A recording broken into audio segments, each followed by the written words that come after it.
Page 2 now, the radical Islamic Palestinian war against Israel.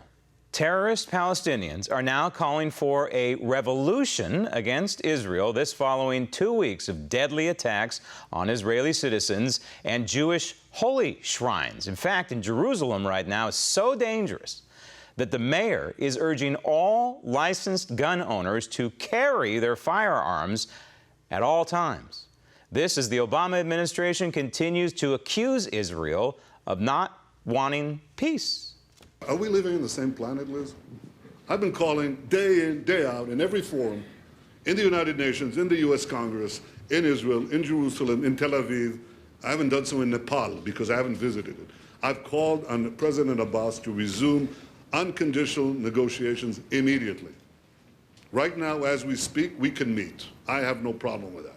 I think we should stop immediately this wave of incitement against Israel and these attacks, murderous attacks against Jews. The point of my statement is simple. I'm willing to meet him. He's not willing to meet me. And you ask me about the resumption of negotiations?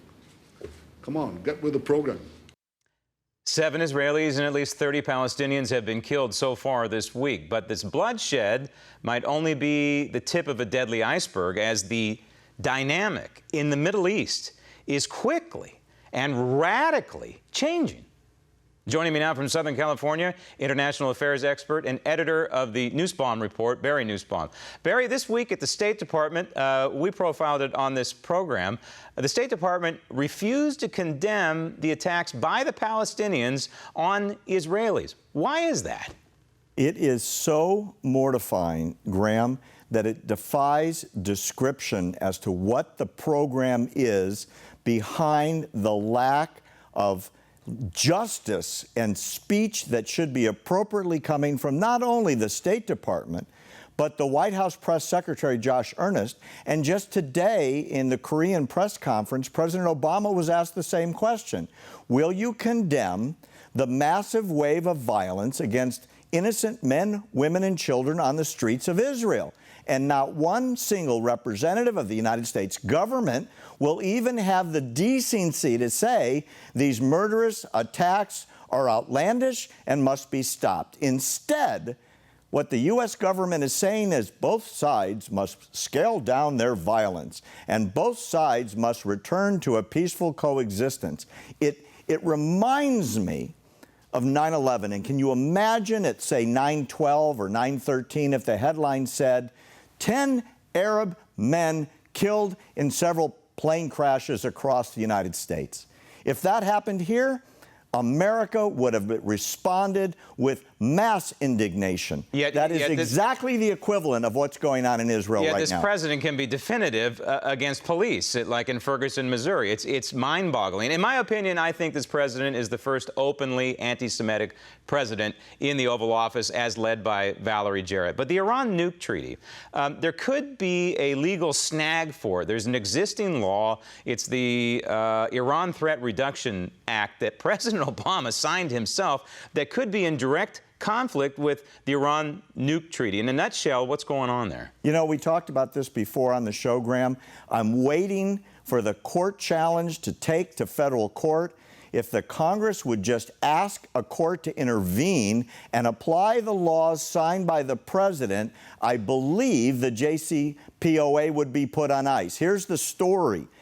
All parts of the agreement were to be presented to Congress, and once Congress got all the pieces, including, quote, all side agreements, then the review period would start. Well, what we found out was there are secret side agreements, none of which in their entirety have ever been provided to Congress. And as a result, Congress voted in mid-September, and I wrote about this, saying that the president is in violation of that law.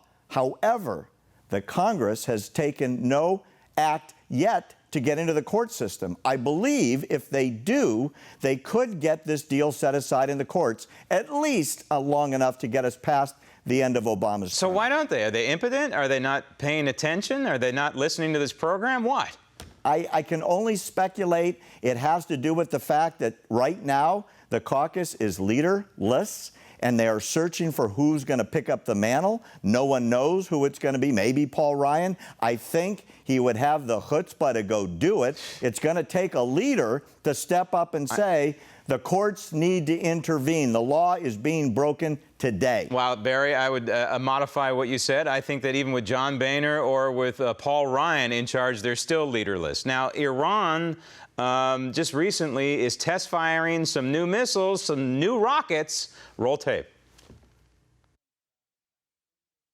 Almost all Iranian cities have at least one missile base. What you see is like an iceberg floating underwater, some part of which is only visible. We have so many such bases that even if they manage to identify some of them, it still will be to no avail. Clearly, Iran is on a war footing right now. They just test-fired these new missiles, which are precision-guided and well within the range of Israel. Game changer? It's much worse than that.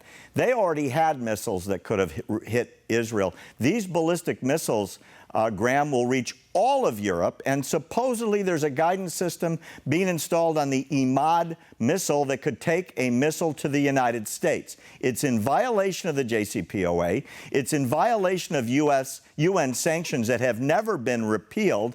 I think it's a big middle finger to everyone that signed the JCPOA, and they will not back down. They are in violation of the New Deal before the New Deal even takes effect. And these bases that the general just talked about are 150 feet underground under every major mountain site in Iran. Right. And how do we know? There aren't centrifuges down there. They're not going to be allowed in. That is the inspectors, because they will not allow inspectors on military bases. This is a disaster. And I think in the end, Barry, I think the only person who's going to be following this agreement, this Obama-Iran nuke deal, is Barack Obama.